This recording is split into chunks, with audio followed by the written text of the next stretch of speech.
शशांक जी अपने बेडरूम में सो रहे थे। देर रात अचानक उनके सीने में तेज दर्द होने लगा। उन्हें पसीना आ गया। उन्हें ऐसे लगा जैसे वे मर रहे हैं और वे बेहोश हो गए। उनकी पत्नी ज्योति जी ने एम्बुलेंस को कॉल किया। उन्हें शहर के सबसे बड़े हॉस्पिटल में एडमिट कराया गया। डॉक्टर ने बताया उन्हें सीवियर हार्ट अटैक आया है। उनकी पत्नी और बच्चे आईसीयू के बाहर इंतजार कर रहे थे। जैसे ही डॉक्टर ने बताया कि अब वे खतरे से बाहर है, उन सब की जान में जान आ गई। शशांक जी अब होश में आ चुके थे। आईसीयू के बेड पे पड़े पड़े वे अपनी जिंदगी के बारे में सोचने लगे। उनका सारा जीवन एक मूवी की तरह उनकी आंखों के सामने से गुजरने लगा। शशांक एक गरीब परिवार का इकलौता बेटा था। उनके पिता म्युनिसिपल कॉरपोरेशन में एक सफाई कर्मचारी का काम करते और माँ घर संभालती। तनख्वाह कम होने पर भी वे दोनों उसकी हर जरूरत पूरी करते। उन्होंने शशांक को अच्छी प्राइवेट स्कूल में दाखिल कराया ताकि वे उसे अच्छी शिक्षा दे सके। उसके अच्छे मार्क्स और उसके पिता की कमजोर आर्थिक परिस्थिति देखकर स्कूल मैनेजमेंट हर साल उसकी फीस में भारी छूट देता। इसी तरह से शशांक की पढ़ाई काफी अच्छी चल रही थी, पर शशांक साथ पढ़ने वाले अमीर बच्चों को देखकर अक्सर दुखी होता। उनके महंगे कपड़े, बड़ा घर, बड़ी गाड़ियां उसे लुभाती। वह सोचता एक दिन यह सब उसके भी पास होगा और यही सोचकर वो और मन लगाकर पढ़ता। शशांक अब कॉलेज जाने लगा था। पढ़ाई के अलावा उसे कुछ नहीं सोचता। उसे हर साल कॉलेज में टॉप करना होता था। इन सालों में उसने कभी अपने परिवार के साथ बैठकर आराम से खाना तक नहीं खाया था। फाइनल ईयर में कैंपस इंटरव्यू में वो अच्छी कंपनी में सिलेक्ट हो गया। वह खुश था कि उसने अपनी मंजिल की तरफ पहला कदम बढ़ा लिया था। जॉब के साथ उसने अपनी पढ़ाई जारी रखी।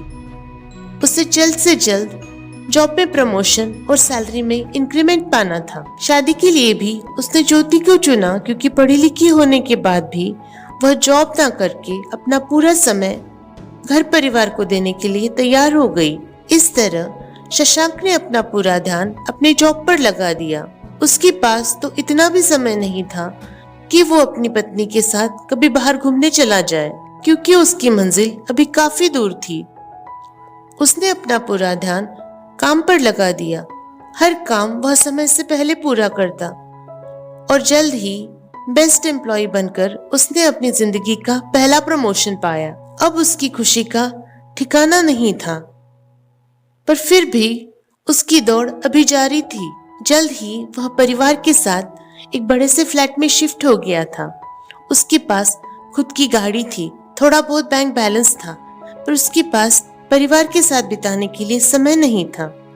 कई बार उसके माता पिता उससे कहते, बेटा थोड़ा समय हम बूढ़ों के साथ भी बिताया करो, क्या पता कब भगवान का बुलावा आ जाए। शशांक तुरंत जवाब देता, यह सब मैं आप ही लोगों के लिए तो कर रहा हूँ। अगर मैं अच्छा पैसा ना कमाऊं तो आपका बुढ़ापा आराम से कैसे कटेगा।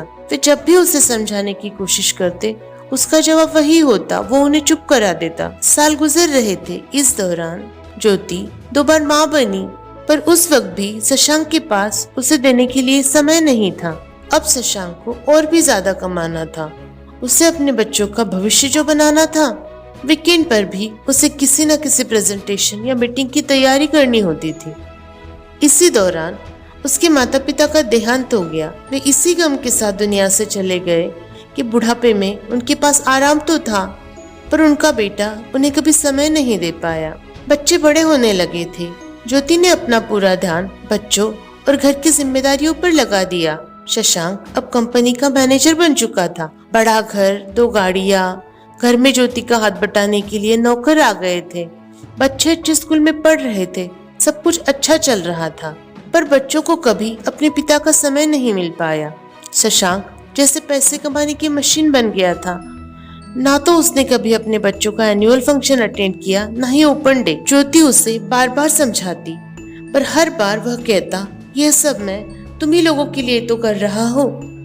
बच्चों को बड़े कॉलेज में अच्छा एजुकेशन भी देना है, उसके लिए भी पैसे तो लगेंगे ही। अगर मैं काम नहीं करूँगा तो कैसे चलेगा। दोनों बच्चों की डिग्रियां पूरी होने वाली थी।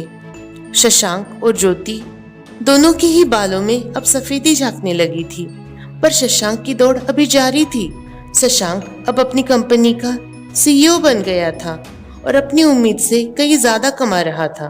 उसके पास हर वो चीज थी जिसका सपना कभी उसने देखा था।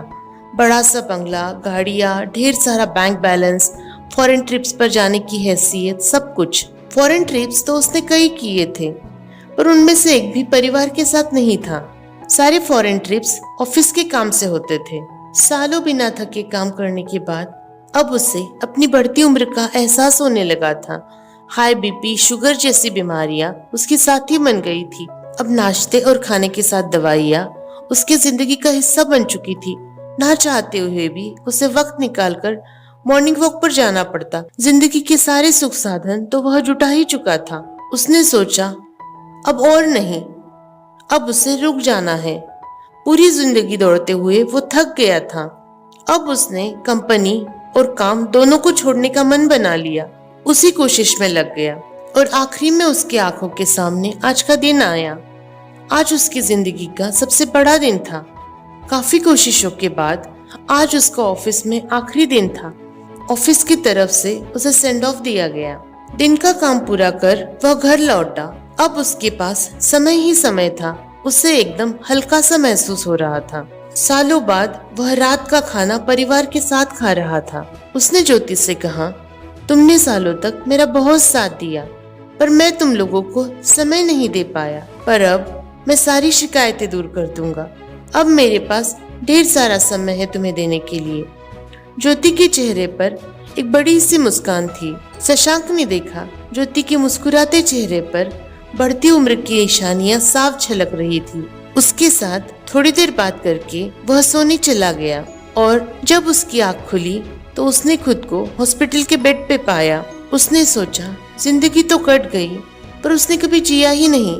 उसके पास मौके तो कई थे, पर उसने कभी मुस्कुराया ही नहीं। पर अब उसे फिर से जीना था।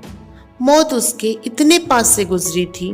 वह उन सारे पलों की अहमियत समझ गया था जो उसने अपनी जिंदगी की दौड़ में गंवा दिए थे।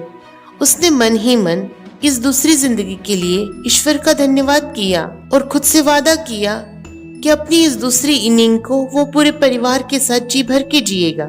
दोस्तों, हमारी जिंदगी में भी कई बार ऐसा होता है। सुख सुविधाओं को जुटाने में हम जिंदगी की असली खुशी को भूल जाते हैं। जिंदगी को खुशगवार बनाने वाली छोटी बड़ी खुशियों को गवा देते हैं। बड़ा घर, गाड़ी और पैसे सिर्फ आराम दे सकते हैं, खुशी नहीं। पर हम तो उसे ही खुशी मान लेते हैं। हमारी असली खुशी तो हमारे परिवार और अपनों के साथ होती है।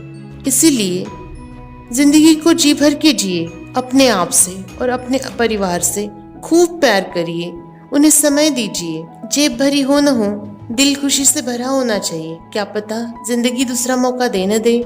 इसी विचार के साथ आपसे विदा लेती हूँ। कहानी आपको कैसे लगी कमेंट्स में जरूर बताइए। कहानी को लाइक और शेयर करना ना भूलिए। हमारे साथ जुड़े रहने के लिए हमारे चैनल को सब्सक्राइब करिए। अपना और अपने अपनों का खूब ध्यान रखिए। खुश रहिए, खुशियाँ बांटते रहिए। राम राम।